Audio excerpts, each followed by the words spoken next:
வணக்கம். இந்த பதிவில் நம்ம என்ன பார்க்க போறோம்னா, கைரேகை ஜோதிடம். இப்போ சொல்லக்கூடிய ரேகைகள் ஆண்களை வந்து வலது கையில பாருங்க, பெண்களை வந்து இடது கையில பாருங்க. இப்போ சொல்லக்கூடிய 4 ரேகைகள் உங்களோட கைரேகையில் இருந்துட்டாலே யோகமான கைரேகை சொல்லக்கூடியது.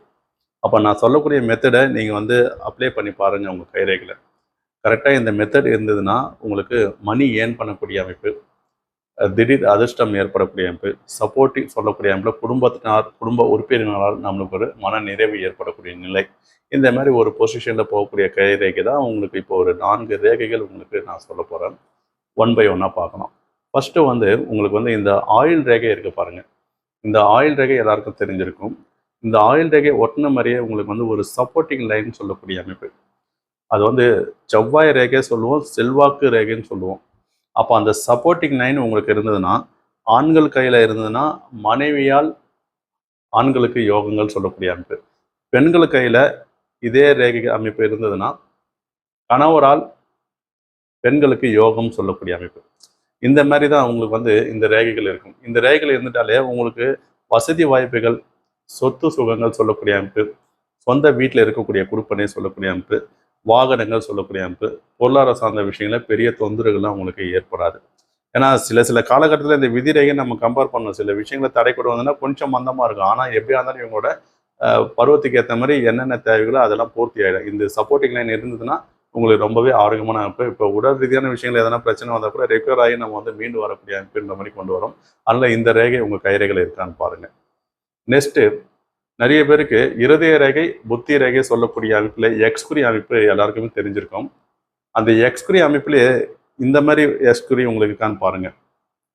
ஒரு எக்ஸ்குறிக்கு கூட இன்னொரு எக்ஸ்குறி அமைப்பு ரேகையில் டச் ஆகும். அதுவும் சப்போர்ட்டிங் லைன் சொல்லக்கூடிய அமைப்பு. அப்போ வந்து ஒரு சில காலகட்டங்களில் இந்த ஏஜ்ன்றது ஒரு 35ன்ற மாதிரி வரும், 36, 35ன்ற மாதிரி வரும். அப்போ வந்து வளர்ச்சிகள் இல்லாமல் இருப்பாங்க. ஒரு 20,000, 30,000ன்ற மாதிரி ஒரு சேலரியில் வாங்குவாங்க. அப்போ கரெக்டாக அந்த 35, 36 என்ற ஏஜ் வரக்கூடிய அமைப்பு இந்த மாதிரி ஒரு எக்ஸ்குறி அமைப்பு உங்களுக்கு இருந்ததுன்னா, அவங்க 1 லட்சம், 1.5 லட்சம் திடீர்னு வெளிநாடு சார்ந்த விஷயங்கள்லேருந்து பயணித்து அது மூலிமா நல்ல ஒரு லாபங்கள் சம்பாதிக்கக்கூடிய அமைப்பிலும், ஒரு டவுனான பொசிஷனில் இருக்கக்கூடியவங்க கூட அந்த டைமில் அந்த காலகட்டத்திலேருந்து நல்ல ஒரு வளர்ச்சிகள் சொல்லக்கூடிய அமைப்பு, வீடு, மண், வசதி வாய்ப்புகள், மற்றவங்களுக்கு கொடுக்கக்கூடிய பொசிஷன், இந்த மாதிரி ஒரு அமைப்புலாம் அவங்களுக்கு கொண்டு வந்து கொடுத்துரும். அப்போ இந்த மாதிரி கைரேகை உங்கள் கைரேகையில் இருக்கான்னு பாருங்கள். பொதுவாகவே எக்ஸ்குறி அமைப்பு இருக்கிறதே ஒரு வகையில் யோகம் சொல்லக்கூடிய அமைப்பு. அதுலேயும் இந்த மாதிரி ஒரு சப்போர்ட்டிங் லைனோட எக்ஸ்குறி அமைப்பு வந்துன்னா கூடுதல் வலு சேர்க்கக்கூடிய அமைப்புன்ற மாதிரி கொண்டு வந்து கொடுக்கும். நெக்ஸ்ட்டு, இருதய ரேகை நிறைய பேருக்கு தெரியும். அந்த இருதய ரேகையில் உங்களுக்கு வந்து பார்க்கும்போது வி ஷேப் வடிவத்தில் வரும்.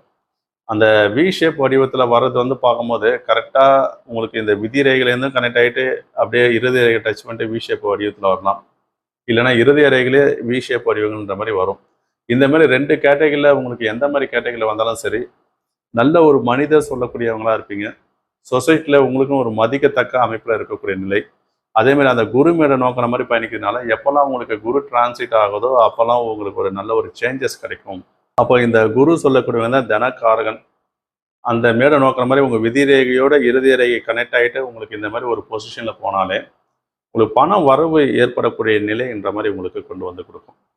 எந்த ஒரு சிச்சுவேஷன்லையும் ஏதாச்சும் ஒரு சூழ்நிலையில் உங்களுக்கு பணம் வந்து சேர்ந்துடும் சொல்லக்கூடிய அமைப்பு. அதனால் இந்த மாதிரி ரேகைகள் உங்கள் கைரேகையில் இருக்கான்னு பாருங்கள். ஆரோக்கியமான அமைப்பு. நெக்ஸ்ட்டு, இப்போ உங்களுக்கு இந்த விதி ரேகை சொல்லக்கூடியது கரெக்டாக இதுதான் சந்திரமேடுன்னு சொல்லக்கூடிய அமைப்பு. அந்த சந்திரமேட்லேருந்து உங்களுக்கு விதி ரேகை கரெக்டாக கிளியராக உங்களுக்கு சனி மேடை நோக்கின மாதிரி பயணிச்சிருக்குன்னா நீங்கள் பூர்வீகத்தில் இருந்து வெளி இடங்களில் பயணிப்பீங்க. அப்போ அந்த வெளி இடங்களை பயணிக்கிறதுனால தான் உங்களுக்கு வளர்ச்சிகள் பெறும். நீங்கள் பூர்வீகத்திலே இருந்தீங்கன்னா உங்களுக்கு வளர்ச்சிகள் ஏற்படாது. அப்போ நீங்கள் வந்து கடல் தாண்டி பயணிக்கக்கூடிய அமைப்பு, கடல் தாண்டி பயணித்து நல்ல ஒரு மணி ஏர்ன் பண்ணக்கூடிய அமைப்பு இந்த மாதிரி கொண்டு வரும். இந்த மாதிரி கைரேகை ஆண்கள் கையில் இருந்ததுன்னா அவங்க தந்தை வழி, தாத்தா வழி அந்த மாதிரி ஒரு பூர்வீக சொத்துல இருந்தாங்கன்னா வளர்ச்சிகள் பெற முடியாது. பூர்வீகத்திலேருந்து வெளி இடங்களை வரணும்.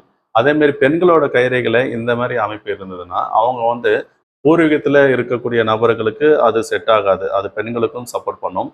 திருமணம் ஆகி கணவரோட பூர்வீகத்தில் போய் இருந்தாலும் அந்த பெண்ணுக்கு செட் ஆகாது. அதையும் நீங்கள் தெரிஞ்சுக்கணும். அப்போ வந்து இவங்களுக்கு 2 கேட்டகரின்ற மாதிரி வருது.